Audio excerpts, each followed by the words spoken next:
Banco Master com a Igreja da Lagoinha, né? Inclusive, eu trouxe aqui, antes de chamar o intervalo, a informação de que a igreja que era ligada ao Fabiano, ao Zettel, né? Ou Zettel, é Fábio, né? Fábio Zettel?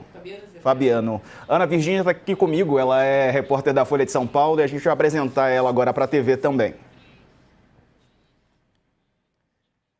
Vamos falar agora sobre a relação do Banco Master com a Igreja da Lagoinha. Em 2023, a filha de Daniel Vorcaro ganhou uma festa de 15 anos. Essa comemoração custou 20 milhões de reais. A aniversariante dançou valsa com o filho mais velho do pastor André Valadão, que é da Igreja Batista da Lagoinha.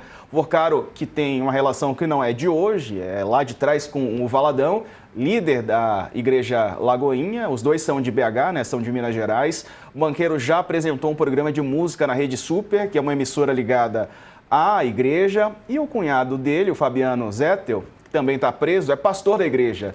E a igreja ligada a ele foi fechada hoje. Ana Virgínia Balosser, que está conosco, ela é repórter da Folha, está acompanhando esse caso de perto. Ana, bem-vinda, boa tarde para você. Muito obrigada. Então, a igreja, na verdade, ela foi fechada no domingo. Domingo encerrou as atividades, o último culto, porém o CNPJ está ativo e o presidente da entidade jurídica é o Fabiano Zettel.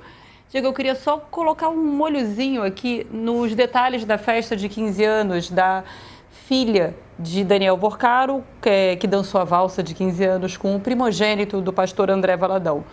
Além dos DJs, o Alok, que foi contratado por $365 mil, segundo os arquivos revelados pela PF, baseados no imposto de renda de Vorcaro, também teve uma dupla internacional, os americanos The Chainsmokers, que custaram $1,3 milhão só nessa festa.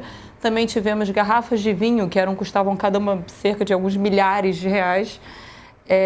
E um detalhe curioso, o Daniel Vorcaro, na ocasião, teria mandado asfaltar o caminho de terra até o condomínio Miguelão, numa cidade na região metropolitana de Belo Horizonte. De fato, foi uma festa que, somando bem, talvez tenha viralizou nessa festa, né? Viralizou na época, em 2023, muito antes de todo o escândalo emergir. Mas, então, isso acho que é de fato, assim, são muitos blocos nesse Tetris entre a Igreja Batista da Lagoinha e o caso Master. Perfeito. Dani? Oi, Ana, muito bom falar com você aqui. Eu queria ver se você consegue explicar um pouquinho para a gente quais são aí, porque o Fabiano Zettel, ele aparece numa posição muito desconfortável para um pastor, né? Nas mensagens ele é caracterizado ali como uma espécie de operador financeiro, distribuidor de dinheiro e pagador de propina do Daniel Vorcaro, inclusive para integrantes do Banco Central que teriam sido corrompidos pelo banqueiro. Dentro da Igreja da Lagoinha, qual era exatamente o papel dele, né? Ele era um grande líder, ele é muito próximo da família Valadão. Se você conseguisse posicionar esse personagem dentro da estrutura da Igreja Batista da Lagoinha, para mim seria importante. Então, Daniel, o Fabiano Zettel, ele na verdade se converteu por causa da Natália Vorcaro, a irmã do Daniel Vorcaro. É o que ele contou já em depoimentos, testemunhos na Igreja Bola de Neve, que era a igreja dele antes dele ir para Lagoinha. Ele foi para Lagoinha muito por conta justamente das ligações entre a família Vorcaro e a família Valadão. E lá o que ele fez foi assumir de bate-pronto essa mega igreja no bairro Belvedere, amigos mineiros me corrijam se a minha pronúncia estiver errada, mas é um bairro numa região nobre de Belo Horizonte, conhecido por atender uma certa elite da cidade. Empresários, enfim, eram cultos, era tida como uma igreja VIP. Então, ele, em 2024, ele abriu o CNPJ dessa igreja e ele ficou como presidente da entidade. Então, era a igreja dele. Inclusive, até hoje, quem responde por ela é a Natália Vorcaro, a irmã do Daniel. Então, sim, é uma ligação forte aí. Eu acho que tem mais a ver com a família Vorcaro do que com o próprio Zettel e o clã Valadão, o que mostra mais uma desses elos aí que você tem. E quando ele se casou com a Natália, quem celebrou foi o pastor André Valadão, na época. Isso, na verdade, a gente está mostrando vários elos possíveis que são muito anteriores ao Fabiano, esse empresário, investidor, que agora é tido como operador financeiro do Daniel Vorcaro. Essa história começa com o avô do Vorcaro. Ele era protestante, evangélico, e ele queria dar um jeito no filho dele, o Henrique Vorcaro, o pai do Daniel, e aí ele levou o Henrique para a Lagoinha. Isso nos anos 90, e aí o Henrique gostou, ficou lá. E, inclusive, ele fez vários aportes de dinheiro financiando projetos da igreja. Um deles, por exemplo, ajudou a igreja a comprar a rede Super. É uma rede que existe até hoje, uma rede ligada à Lagoinha. E essa igreja, o Daniel, por alguns anos ali, faz bastante tempo, ele apresentou um programa de música chamado Supersônica. Enfim, a gente nem consegue mais encontrar arquivos desse programa na internet. Pelo menos eu procurei por algum tempo e não consegui. Mas você também tem uma outra história curiosa. Por exemplo, o Henrique Vorcaro, ele ajudou o pastor André Valadão a pagar as dívidas de uma BMW que ele tinha comprado. Eu falei com o Valadão sobre isso e via assessoria, ele me disse que isso era uma questão pessoal e que nunca foi nenhum presente, nenhum benefício. Ele só, enfim, não tem nada a ver com regalias para ele. Mas ele confirmou que isso de fato aconteceu. Então, você tem essas várias ligações aí. Se no principal elo, hoje a gente poderia falar que é esse cunhado do Daniel, o Fabiano Zettel, mas você tem uma relação da própria família Vorcaro com o Valadão que remonta muito a isso. Agora, é importante a gente falar o posicionamento da igreja. O que a igreja fala é que uma comunidade de fé tem sempre relações com famílias, isso não implicaria nada. E sobre essa igreja no bairro de Belo Horizonte, eles falam que na estrutura da igreja, a Lagoinha Global, que é esse selo maior, cada igreja é independente para agir como quiser e responde pelo seu próprio BO financeiro, administrativo, se a gente pode colocar assim. O que a gente ainda não sabe, não foi revelado ainda, eu até enviei uma mensagem para a Natália Vorcaro, que não tive resposta, é por que a igreja fechou, qual que é o motivo. Mas as suspeitas maiores é de que isso esteja ligado com o escândalo do Master, tanto que o fechamento aconteceu dias depois da segunda prisão do Fabiano Zettel. Perfeito. Agora, Ana, eu ia te perguntar, inclusive, sobre se há um constrangimento da Igreja da Lagoinha e da família Valadão também com essas denúncias todas. Olha, o que a gente sabe é que a Lagoinha está um pouco acuada agora, talvez um pouco na defensiva. É uma estrutura muito grande, mas as conexões políticas elas vêm de muito, muito tempo. Posso fazer um rápido apanhado Claro. do que seria a Igreja Lagoinha? A gente fala tanto sobre relações de política com igrejas, a gente sempre vai falar da Igreja Universal, da Igreja da Assembleia de Deus, comandada pelo pastor Silas de Malafaia, são casos que aparecem mais na mídia. E a partir de 2022, principalmente, a gente começou a ouvir falar mais da Lagoinha. Mas é uma igreja que tem décadas de vida, era comandada há mais de meio século pela família Valadão. O pastor principal era o Márcio Valadão, que é o pai do atual líder, o André Valadão. E até então era uma igreja, digamos, que ela sabia se relacionar com várias vertentes políticas. A gente tem uma foto muito clássica da Ana Paula Valadão, a irmã do André, abraçada com a Dilma Rousseff, então presidente do Brasil. Depois ela apoiou a campanha da Marina Silva.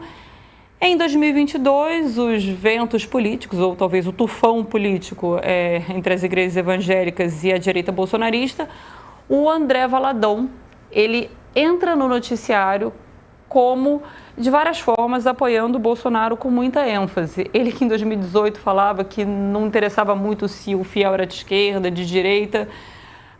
Digamos que ele mudou um pouco de ideia. E tem um episódio curioso. Em 2022, o Alexandre de Moraes, então ministro do Tribunal Superior Eleitoral, ele ordena que o André Valadão se retrate por uma fake news, por uma série de fake news que ele teria cometido contra o candidato Lula. E o Valadão faz um vídeo muito irônico, falando que, por ordem de Alexandre de Moraes, ele então falava que não, Lula não era a favor do aborto, não era a favor de liberar droga, não era a favor de pequenos furtos, nem nada. Até então ele era muito enfático, assim, uma figura que se posicionou bastante. Hoje, curiosamente, ele fala que nunca foi bolsonarista e nunca teve esse elo. Mais recentemente, em 2023 também vale lembrar que as posições, esse GPS ideológico aí também era muito forte. Em 2023, o Valadão também volta a essa mídia não religiosa, quando ele fala no mês do orgulho LGBTQIA+, ele fala que Deus, se pudesse, voltava e fulminaria a comunidade LGBTQIA+. É isso no mês do orgulho. Ele fala que Deus não gosta de orgulho, foi o trocadilho que ele fez na época. Mais recente, ele também já recebeu na sua igreja, ele fica sediado em Orlando, o André Valadão. Já recebeu o deputado Nicolas Ferreira, o Eduardo Bolsonaro, o Alan dos Santos, o blogueiro bolsonarista que está foragido nos Estados Unidos. Agora, mais recentemente, ele recebeu o senador Flávio Bolsonaro, que inclusive passou o Réveillon num baita evento que ele fez em Orlando, numa arena em Orlando. Então, assim, tem uma relação próxima e agora muito próxima com o bolsonarismo. E a família também, ela é um pouco, digamos assim, ela já veio na mídia mais de uma vez por algumas declarações tidas como polêmicas. Esses irmãos, são três filhos do pastor Márcio Valadão, esse primeiro Valadão no comando da igreja, que é o André, a Ana Paula Valadão e a Mariana Valadão. A Ana Paula Valadão, ela está afastada da igreja agora, ela tem uma história de brigas aí, uma coisa bem novela mexicana, briga entre os irmãos. Mas ela já disse que a AIDS seria um recado de Deus para que desaprovar a união entre dois homens. Recentemente também, assim, o apoio dela à guerra de Israel e Estados Unidos contra o Irã também voltou à tona. Já a Mariana Valadão, ela é casada com Felipe Valadão, que já foi alvo de investigação no Ministério Público por conta de declarações de suposta intolerância religiosa. Basicamente, ele falou, enfim, sobre cultos de matriz africana. Falou que aquilo não podia, era basicamente um pecado. Isso no Rio de Janeiro. E o André Valadão, já expliquei fartamente aqui. Agora você tem também, ao mesmo tempo, depois da eleição de 2022, você tem essa liderança um pouco mais retraída. Mas é uma instituição muito rica, né? Tem muito dinheiro, né? É uma instituição com muito dinheiro, mas também com muita capilaridade. Ela tem mais de 700 templos, estimados 700 templos, no Brasil e no exterior. E ela também tem mais do que isso, ela tem um aspecto muito de influencer. É uma igreja que a gente chama de igreja de parede preta. Foi lá que teve camarote também e tudo mais? Foi lá que teve camarote. Venda de na igreja pacote Lagoinha premium, né? Alphaville, na verdade, eles chegaram a instituir um camarote, uma área VIP, na verdade, para que celebridades, influencers do mundo gospel não ficassem naquele cercadinho afastados do público normal. E para entrar lá, como é que era? Na verdade, ele foi extinto depois de acho que no próprio meio evangélico sobrou uma polêmica muito grande, né? Jesus não teria separado ninguém, quem era então o pastor André Valadão para separar. O que o André Valadão falou depois é que, na verdade, ele só queria acomodar as pessoas que, por causa da fama, enfim, não poderiam mais circular livremente. Mas essas pessoas pagavam para estar ali? Não pagavam para estar lá, assim, elas eram mais os convidados VIPs daquilo. Mas, então, a gente tem essa situação agora deles voltarem com tudo no noticiário por causa do caso Master, sobretudo. E aí são esses elos aí que estão sendo investigados agora. Tem mais alguma pergunta, Dani? Estou satisfeita com o camarote, a área VIP da igreja. Acho que foi o suficiente para mim. E a Dani está aqui na nossa área VIP. Quero agradecer a Ana Virgínia pela participação conosco. Ana, obrigado por ter vindo até aqui. Você saiu do quarto para o terceiro andar, né? Desceu um andar. Desci na vida. Depois você vai subir de novo para a Folha. Beijo para você, viu? Obrigado pela participação Dani, conosco. Obrigada, Diego. Valeu. Dani, são relações que precisam ser explicadas, né?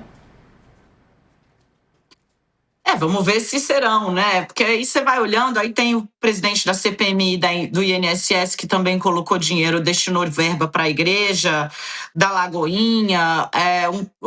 Assim, vamos ver para onde. A Polícia Federal está fazendo o trabalho. Acho que sigo aqui nessa pregação, né, de aguardar os desdobramentos que estão vindo por parte da Polícia Federal, cuja investigação está em estágio já adiantado, apontando caminhos mais seguros, a ver aí qual é exatamente a relação. Agora, assim, deixa para lá, Sarza. Vamos embora, vamos seguir, segue o baile. Vamos seguir, que é melhor.